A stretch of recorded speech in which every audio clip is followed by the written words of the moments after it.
नमस्कार, सादर प्रणाम। आज मैं अपनी बात की शुरुआत दुष्यंत कुमार जी की एक गज़ल से करता हूँ। मैं बहुत कुछ सोचता रहता हूँ, मैं बहुत कुछ सोचता रहता हूँ पर कहता नहीं। मैं बहुत कुछ सोचता रहता हूँ पर कहता नहीं, बोलना भी मना है, सच बोलना तो दरकिनार। लेकिन आज आज पता नहीं क्यों मेरा मन कह रहा है कि अब सच बोलना ही चाहिए, क्योंकि शायद किसी एक एक्टिविस्ट की मौत हो जाने से भी सरकार की सेहत पर कोई असर नहीं पड़ने वाला है।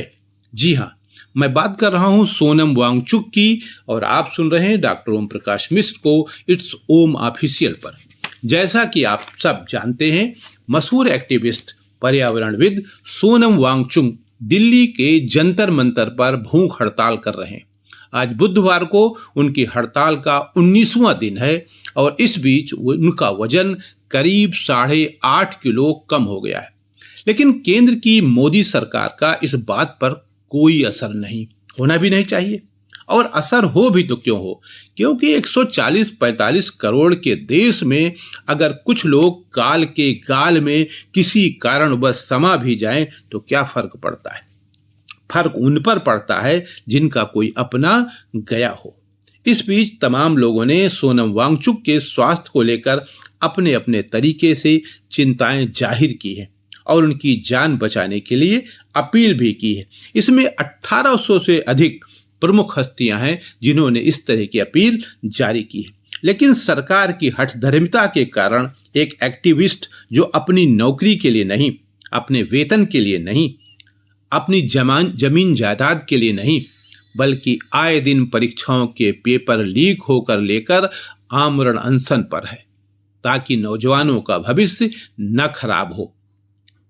इस कारण वो हंगर स्ट्राइक पर है और मांग कर रहा है कि केंद्रीय शिक्षा मंत्री धर्मेंद्र प्रधान का इस्तीफा लिया जाए।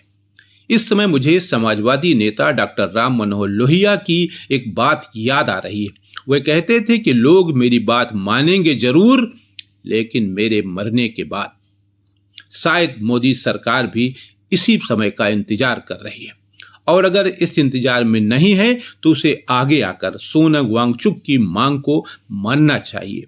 कितनी अजीब बात है कि जब भाजपा तथा संघ परिवार के इशारे पर अन्ना हजारे ने मनमोहन सिंह सरकार के खिलाफ अनशन किया था, तो मीडिया के लोगों ने उसे 24 घंटे कवर किया था, जिसमें से आज तमाम मीडिया पर्सन ये कहते हुए घूम रहे हैं कि हम मिसगाइड हो गए थे, हम समझ नहीं पाए थे इस आंदोलन को।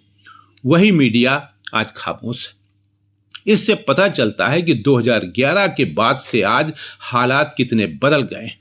तभी तो कहा जाता है कि आज की मीडिया सरकार की पीआर बनकर रह गई। अब अगर इस मीडिया को लोग गोदी मीडिया कह रहे हैं तो भी शायद गलत नहीं है, क्योंकि यथा नाम तथा गुण का यही फार्मूला है। खैर कोई बात नहीं, क्योंकि लगता है अब गांधी की प्रासंगिकता समाप्त हो चुकी है। इस देश में अब महात्मा गांधी की आवश्यकता नहीं, आवश्यकता है तो वीर सावरकर की, आवश्यकता है तो नाथूराम गोडसे की, न कि महात्मा गांधी की। वरना गांधी के देश में वैसे भक्तगण इसे गांधी का देश बिल्कुल नहीं मानते। गांधी के देश में गांधीवादी के तरीके से एक व्यक्ति जिसका नाम मोहनदास करमचंद गांधी नहीं और नहीं अन्ना हजारे है, बल्कि उसका नाम सोनम वांगचुक है, वो नौजवानों को इंसाफ दिलाने के लिए आमरण अनशन पर है। लेकिन करीब करीब सारा देश खामोश है।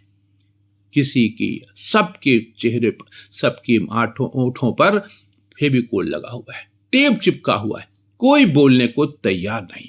लोगों के अंदर डर है कि अगर बोल दिया तो पता नहीं सरकार क्या कर बैठेगी, क्योंकि सब डरे हुए हैं, और डरे हुए लोग न क्रांति कर सकते हैं, न सरकार के खिलाफ कोई बिगुल बजा सकते हैं, और न सरकार को प्रोटेक्शन दे सकते हैं। वह सिर्फ सरकार के लिए, सरकार के इशारे पर वोट दे सकते हैं, इससे अधिक कुछ नहीं। आज के लिए इतना ही। नमस्कार।